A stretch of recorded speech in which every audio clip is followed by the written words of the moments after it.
Hello, everybody, and welcome back to the World Cyber Arena North American Hearthstone Pro Qualifiers. I am TJ Osmo QD Sanders, once again joined by Kevin Monk Dong, and we just got finished watching a pretty intense matchup between Firebat and Impact, our first match of the day.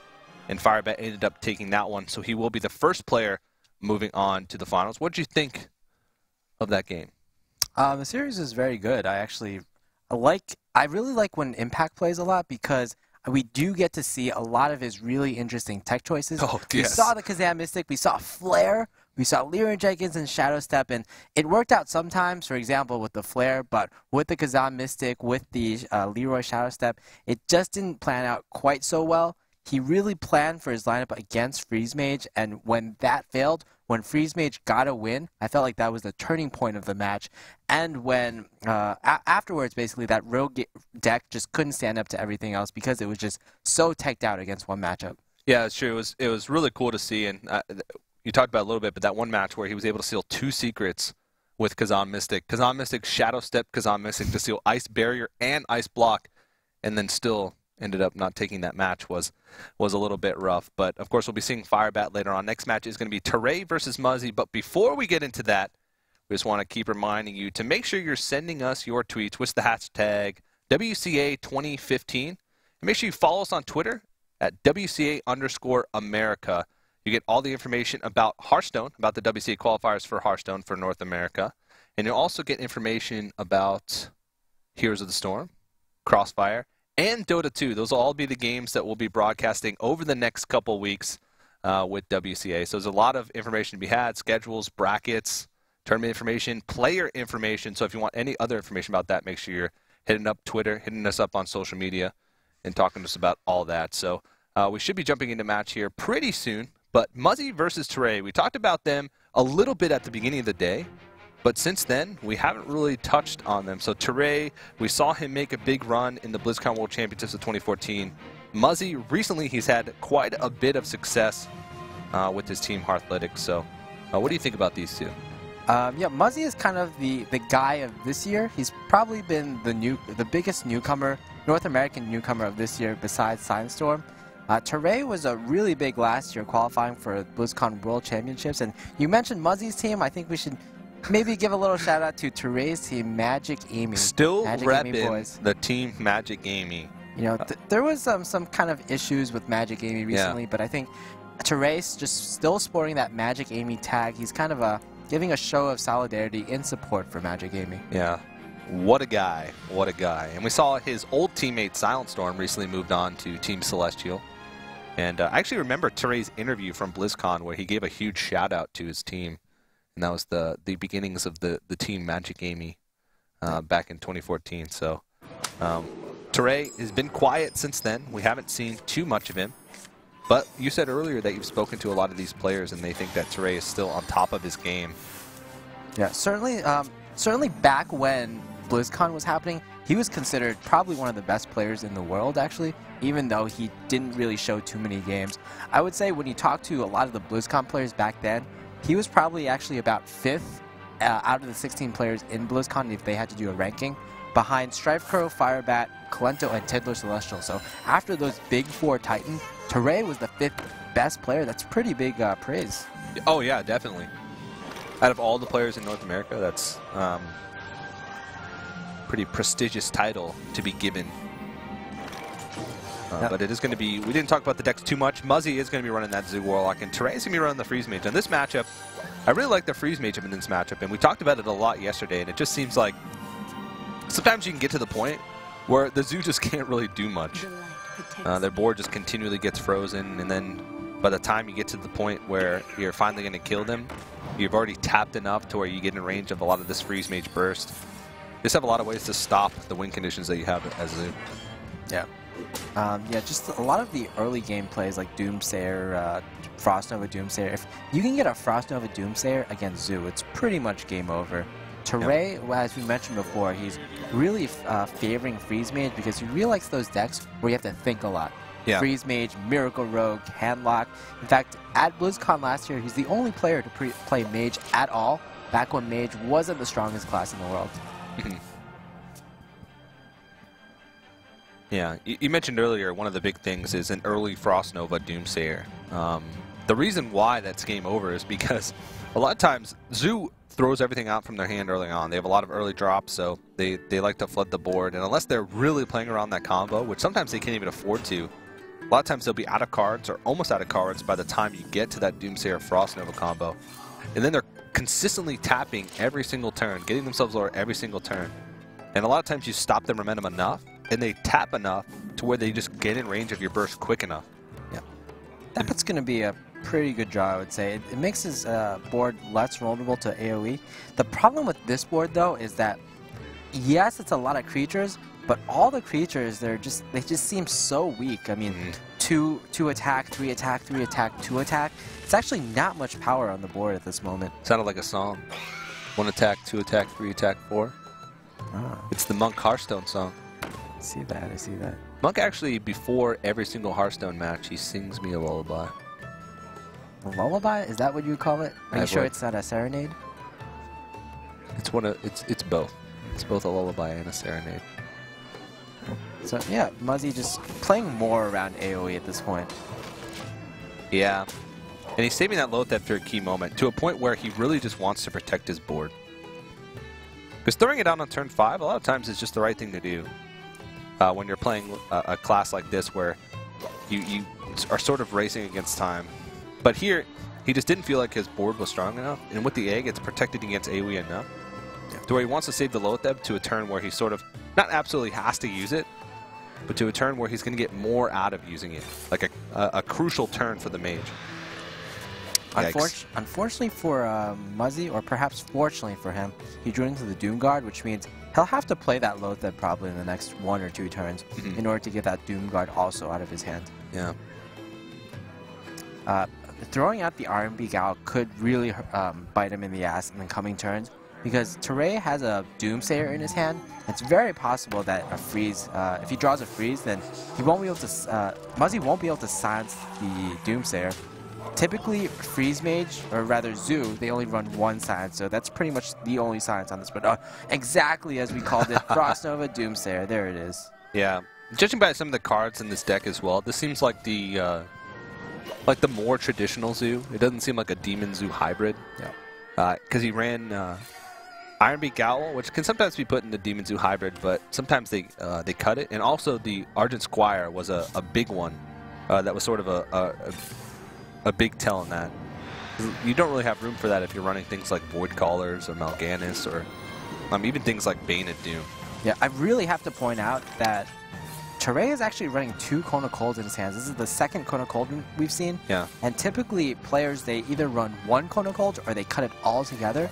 So this is definitely Tarei's very own style of Freeze Mage. He's built it himself. And Tarei these days, he's not very much in the scene. And I feel like because he's not in the scene that much, he doesn't talk to a lot of players.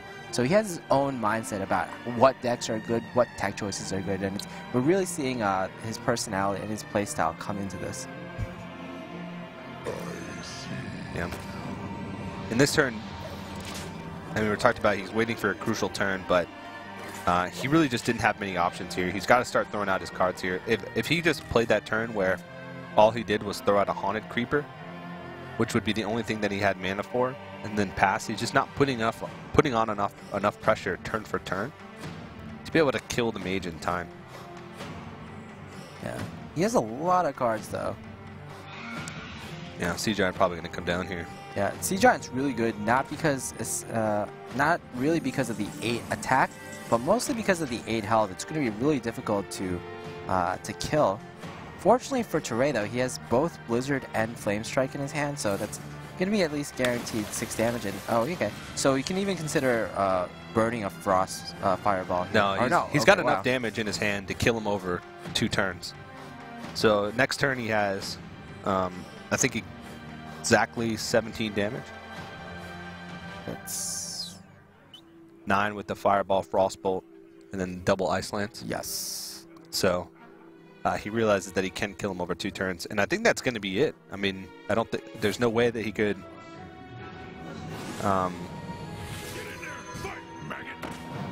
kill him here or pop the block. Yep. And this always hurts. I mean, even though he thinks he's in...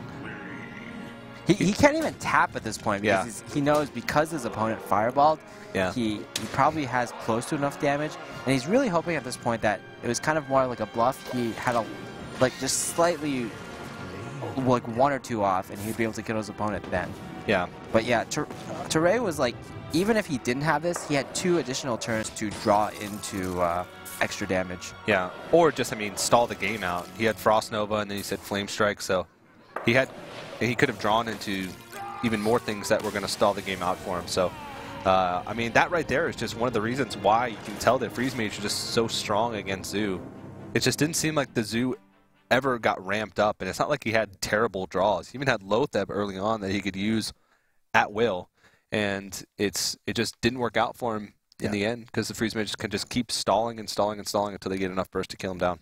Yeah, Freeze Mage just had all the right answers in the beginning, and a big part of it, I feel, was that decision to run 2 Cone of Colds in his deck. Yeah. Probably like really good against Zoo, probably teched more towards Zoo, because you want to just be able to stabilize the board early on rather than just put these big board clears with Blizzard, right? Yeah, and a lot of players, when they do put that double Cone of Cold in, they cut 1 Blizzard out. Yes. Because against Zoo, it just makes it so you get that freeze 1 turn earlier. You're not just reliant on either 1 Cone of Cold and both Frost Novas. You have 4 outs early on to stall for damage, and a lot of times 1 or 2 turns early on is enough to where you get the draws that you need to finish out the game. Yeah, we do have to give credit to Tarei, though. He picked a really good opening matchup. Yeah. And that's just kind of how it works out. I'm sure Zoo is such a strong class right now, especially in the King Win for Charity tournament that you casted over the weekend. It was the best performing deck in that tournament, so I'm sure it can get probably a win here or there. Yeah, and there's countless number of threads on Reddit and other social media outlets and community outlets where players are posting rank 1 legend with Zoo, top 10 legend with Zoo. Here's how I got to whatever legend with Zoo. I actually believe in the last week, the week directly after Imp Gang Boss came out, 5 separate people got rank 1 legend with either Zoo, mid-range Warlock, or like kind of like a something like the Demon Lock, something that used Imp Gang Boss or was kind of like the Zooey nature. Yeah. Funnily enough, there was one guy who hit #1 legend. I believe his name was like Fox or something, and he actually didn't have Imp Gang Boss, and he's like, "Oh, I just play normal Zoo with that Imp Gang Boss because I don't like that card." Yeah, and I still made #1 legend. Well, there was a lot of decks that Zoo was just strong against that were in the meta currently right after those Blackrock Mountain cards were released. So it was a pretty strong deck nonetheless. It has a really good matchup against Druid, of course, and I feel like one of its best attributes is it also has a good matchup against Mech Mage, and it's one of the reasons we don't see a lot of Mech Mage in this tournament or just within the last week. Yeah, even before Imp Gang Boss came out, some players were switching to Zoo just because of that matchup against Mech Mage. It's very similar to Mech Mage. It just fights for the board better early on, and it doesn't run out of steam like Mech Mage can tend to do. So when you're in a same matchup and you just have more ways to draw cards, a lot of times it can come down to that. But this matchup is going to be Muzzy Zoo once again versus Tarei's Warrior. And I actually didn't see the cards that he mulliganed away to see if this was Control Warrior or Grim Patron. But Ysera sort of gives us an indication. I mean, we're not going to be charging Yseras anytime soon, are we? No. I guess maybe in some alternate universe you could Warsong Commander, then play Ysera, then Shrinkmeister your Ysera, and that would work, right? If you could have Shrinkmeister, if you Shrinkmeistered your Ysera after you played it, would it gain charge? Probably not. Probably, to be honest. But in that alternate universe, the rules would be changed up, of course. Yeah. Indeed. So this is probably one of the best hands you could get as Control Warrior without getting Fiery War Axe. Unfortunately, getting Fiery War Axe is just so huge that it's actually not a great hand against Zoo. Yeah, and even sometimes nowadays, Fiery War Axe isn't even enough. Yeah, you need the follow-ups. Yeah. The problem with exactly. The problem with Tarei is like he has the exact follow-ups he needs.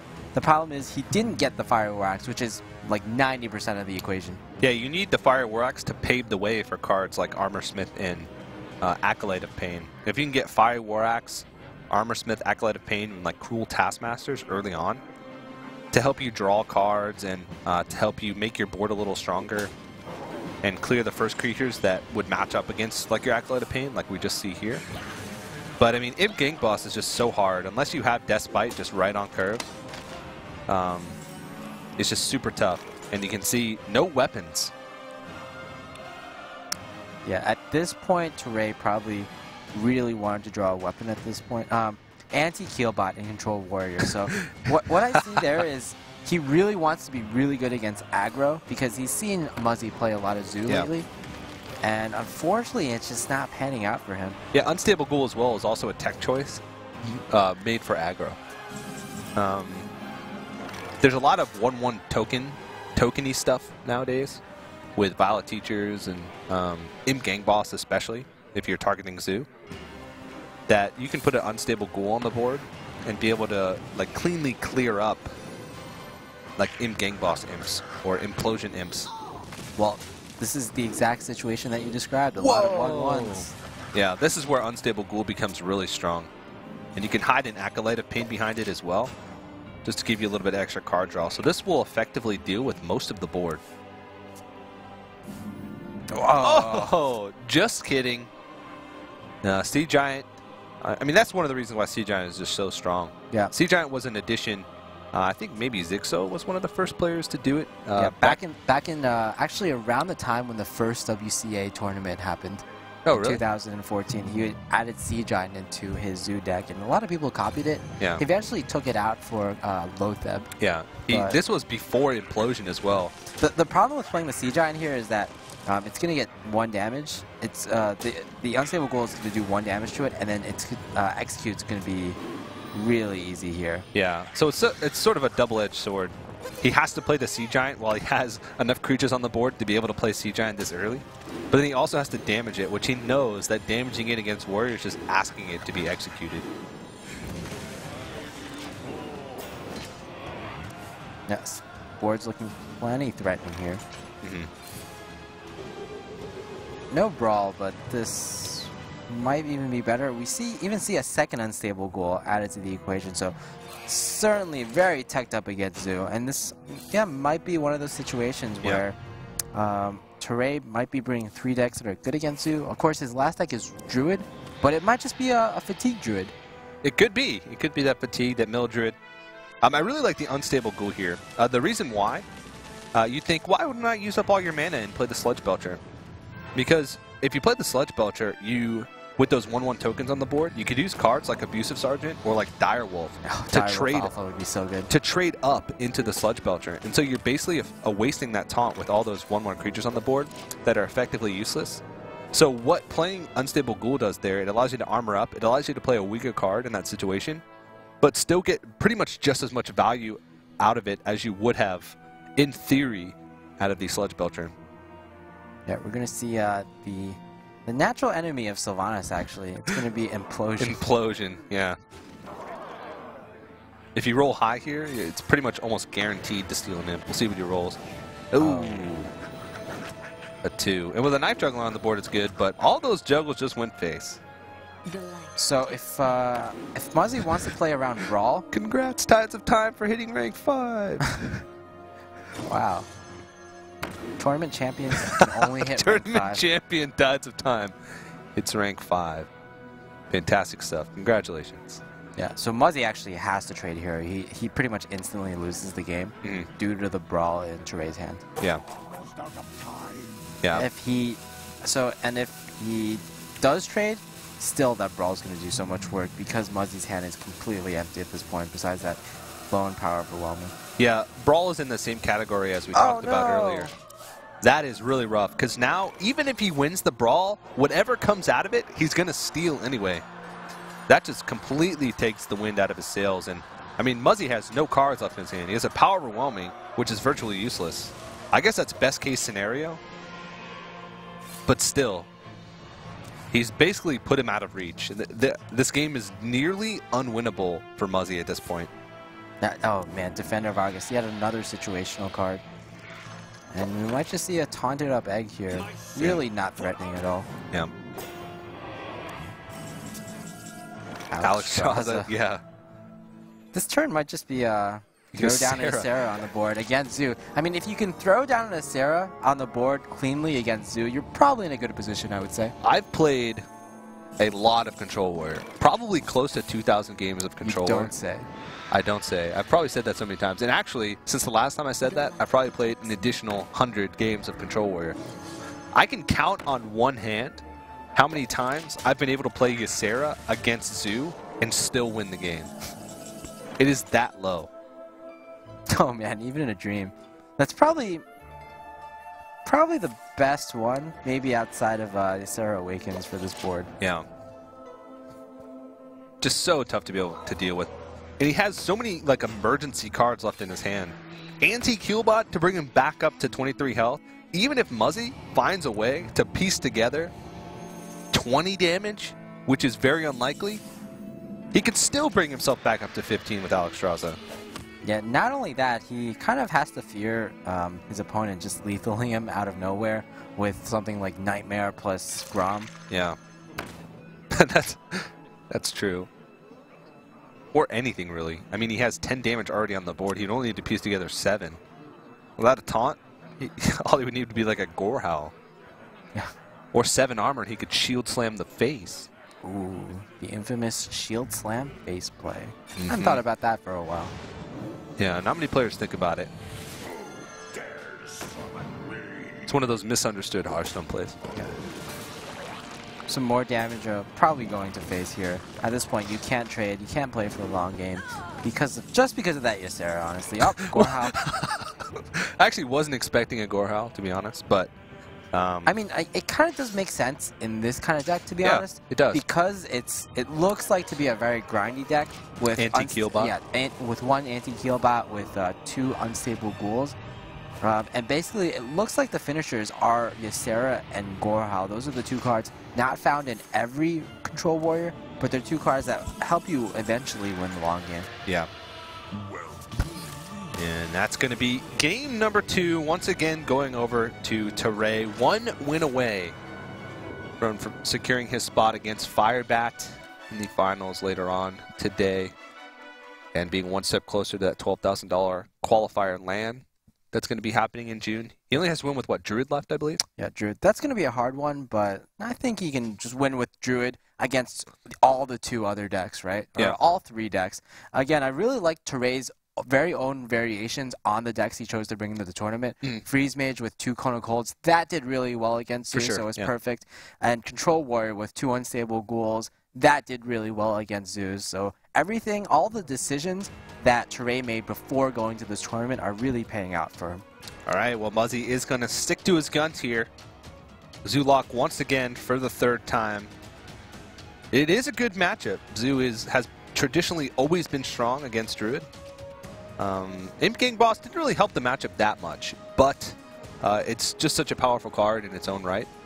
And I guess it does get taken out by Swipe in its entirety. I feel like if Imp Gang Boss worked as intended against Swipe, it actually would be pretty good, because if right now when you swipe Imp Gang Boss, the Imp actually dies from the swipe. Yeah. But if it worked as intended, the Imp would actually survive. So that would actually be a way for Druid to make their boards even more swipe resilient. Yeah, but, I mean, even though it does kill that Imp, a lot of times if you're using Swipe just to kill basically a straight-up 3-drop, sometimes you're too far behind, because that means you didn't really have a board early on to be able to match whatever that is. So we do see a Wild Growth. That is a good start for being able to deal with this. But it's an uphill battle. Oh, 2 Wild Growths. Whoa! So Zoo is like one of the only decks that can actually punish Wild Growths, because usually when you Wild Growth, you give up 2 mana, so that means you're not wrapping on that turn, clearing your opponent's side of the board, which means Zoo on those first 2 or 3 turns, they can develop their board very strongly with 1-drops and 2-drops, and then go from there. Unfortunately for Muzzy, this is a very bad draw, not getting a 1-drop. He really would have preferred a Flame Imp or even like an Argent Squire here. Yeah, I'm a little bit interested here. When talking to a lot of big Zoo players, a lot of them have said that keeping Imp Gang Boss against most matchups is actually the right call. Just because playing that on turn 3 is super strong. It risks you not drawing into 1-drops on time. Yeah. But Muzzy actually threw it away, and it didn't actually make his hand much stronger. Yeah, it's kind of like the the same concept of a lot of mech mage players I've talked to. They keep Goblin Blast Mage in their opening hand just because it's so strong, so impactful that you always want to play it on turn 4. Yeah. Maybe the Druid match is a little different just because of that swipe that we talked about earlier, but I can't imagine that making too much of a difference. Oh, wow. This is actually pretty devastating. This Knife Juggler is going to put in some work because now he can cleanly trade into this. And, I mean, this is really good positioning because he's going to be able to benefit from both Direwolves. Both Direwolves. So Force of Nature is going to have to be used here just to clear off, to try and stop some of this momentum. I mean, I guess that's best case scenario. Yeah, that was actually a really good Force of Nature because it won for 3 essentially. Killed 3 2-drops, and now it basically forces Muzzy to tap and give up some of the tempo that he has. The 2 cards in his hand before he tapped are very situational, and again, his hand is completely situational at this point. Yeah. 2 swipes are going to be so good here, though. Yes. Maybe not on this turn, but okay, yeah, I guess he goes for it. But in future turns, he's going to be able to clear whatever 1/1s that are summoned. And again, by playing Shade of Naxxramas, because it's stealth at the moment, cloaked, again, Implosion won't be any good. Abusive Sergeant won't even be any good here. Perhaps he still plays it, though, because he sees his opponent has used a swipe already. Yeah. But if you play it, now that means the egg is much harder to activate. And this play actually just plays directly into what Tarei wants. And wow, even a Keeper of the Grove here. So this board will be cleared at the end of this turn. Besides the egg, the 0/1 egg. That being said, Druid is still at 8 HP. So it's very possible for like a top deck Power Overwhelming plus maybe a Doom Guard to just end the game. You could see Muzzy, as soon as he saw the second swipe come out, he winced. Like he was in physical pain from seeing the second swipe come out. So he knows that it's possible that he might be in a little bit of trouble. Oh, that was really interesting. He decided to kill off the Void Caller or Void Walker with that Keeper instead of silencing the egg, and that might hurt him at this point because of the Power Overwhelming that Muzzy just drew. Yeah, there's actually no way, unless he implosions his own egg for 4, that he can play Sea Giant as well this turn. Because in order to play it, he'll have to get 4 imps from the implosion. But if he uses it on the Keeper of the Grove, then it would take away a creature, so the Sea Giant would cost 4 anyway, and he wouldn't be able to use it. Yeah, I think this so is... so he has to just play the Sea Giant as is. It's a little sad, but... Still a strong card. Exactly, exactly. But 7 mana is not really the plan that you make for Sea Giant when you put him in your deck. You're thinking that you're going to be able to play him on like turn, or maybe not turn 3 or 4, but for 3 or 4 mana at some point in the game.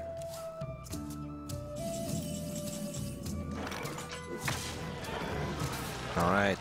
Very quick turn here. Yeah. You might have considered... Oh, he could have killed the Shade. Yeah. I guess you can never really count on that. Well, He's going to be able to kill it anyway. Yeah. Actually, a really strong turn for Muzzy. Yeah, a very quick turn. I would have probably thought a bit more about that, but I guess Muzzy was planning a turn while it was on his turn. Oh, Kel'Thuzad, again. It speaks to the grindy nature of Tarei's decks. We saw Freeze Mage is obviously somewhat grindy. It tries to stall out the game. We saw his Control Warrior was...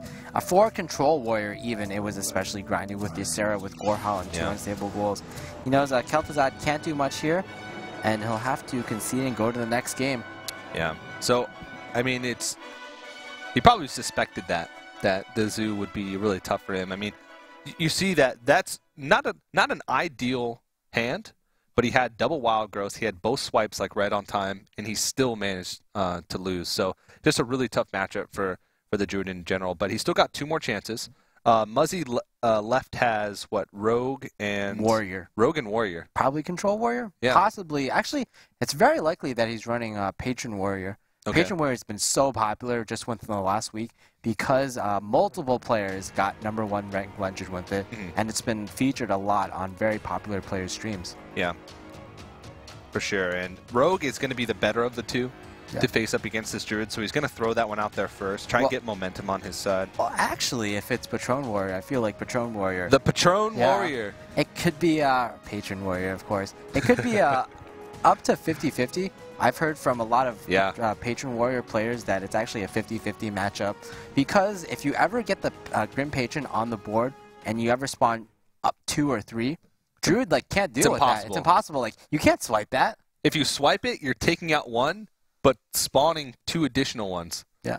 So you basically have to put on enough pressure and threaten to kill them before they can get those Grim Patrons on the board, or have a board big enough to be able to deal with it when they actually do make that combo. Yeah, and the commanding shout makes it even stronger. Yeah. Enough about Patron Warrior, though. We're going to have the good old Druid versus Rogue, kind of a classic matchup of Hearthstone, especially in the past, well, in the past year, to be honest. Yeah, for sure. The Druid has never really fallen out of favor, and Rogue was so strong for a while because of the popularity of Paladin.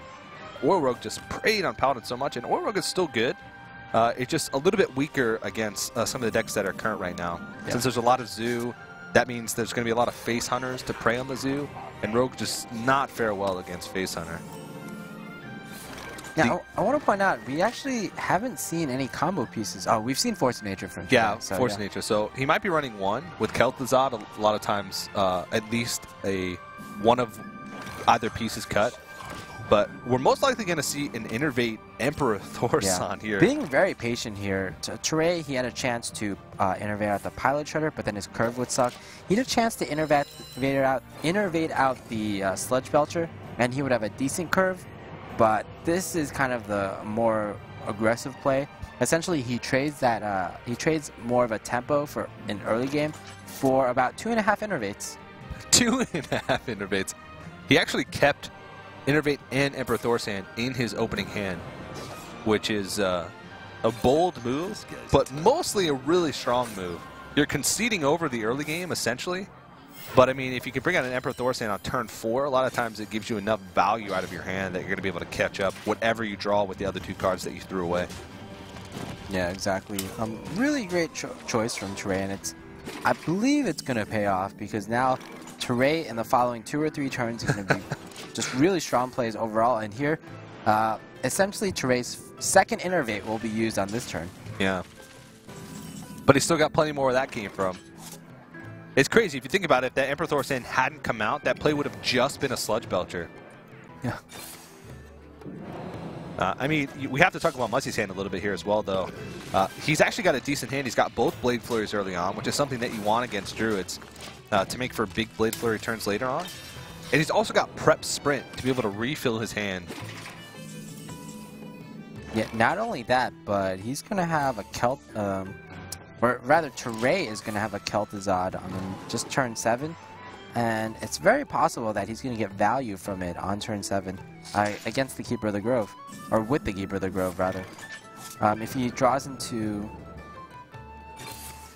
I don't know, maybe a 2-drop here. Yep. Oh, Dr. Boom. So Muzzy's going to be running more of the minion-based Oil Rogue. And what that tells me is that oftentimes the second Tinker Sharpsword Oil is cut in favor of the Dr. Boom. Yeah. And if he's running a list like Mr. Yagut's list, who's a very popular Rogue player, then there's going to be a Sludge Belcher in this list as well. Yeah. I've seen a lot of Rogues play both Dr. Boom and Double Sprint and Double Oil. But another card they can cut is like one of their healing. Yeah. Like they cut like Anti-Keelbot or second Earth the Ring Farseer. Yeah. Or another card that's cut is the South Sea Deckhand. Oh, that's true. Very true, yeah. We've seen players like Hypes, he's actually cut that card for Defi's Ringleader. Wow. Yeah. Interesting. He really likes those scrubs. Yeah. This is our town scrub. I am a turtle. So, unfortunately for Muzzy, he did not play around Kel'Thuzad.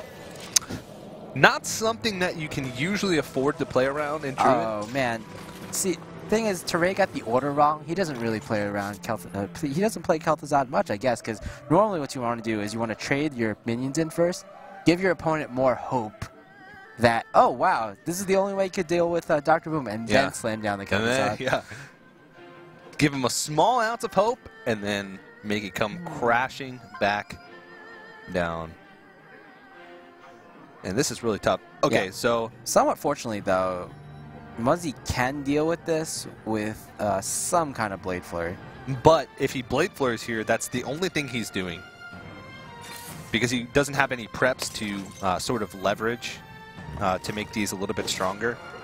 So he's going to have to Blade Flurry and then throw both these Boombots in. So he's dealing with the board and putting some face damage on, but he's not developing anything himself.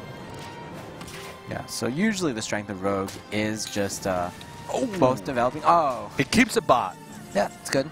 The strength of Rogue is really developing the board and clearing at the same turn, but because Tarei's board was so strong that Muzzy couldn't do that, and now Tarei again will have the initiative. He's kind of staring down at a lot of he doesn't have a lot of health now, but it really depends on how much this Boombot does. It's going to be 4 to face. Ouch! It's going to be so hurtful.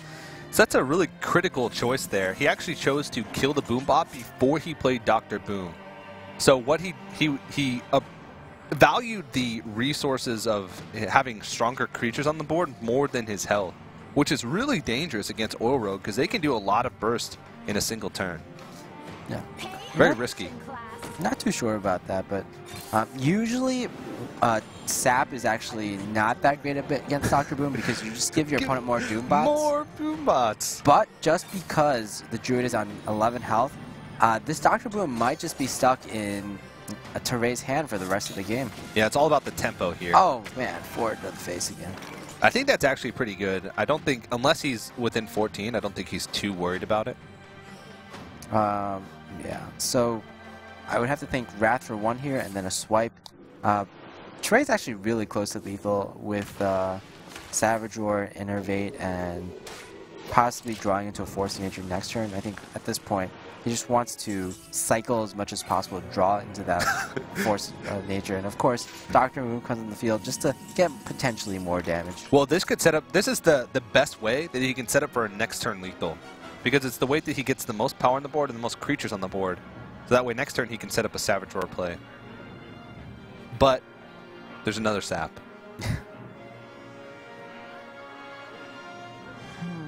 So, okay, so by playing the Azure Drake, he's kind of offering up that Azure Drake in order to tank the Boombots, perhaps. Yeah. He can Blade Flare and Eviscerate to clear the Dr. Boom and save the Sap for maybe an opportunity where he'll be able to push through for lethal. I like just using the Sap, though. I feel like at this point you really want to save the Eviscerate in order to just finish off your opponent on the next turn. Exactly. Yeah. Good point.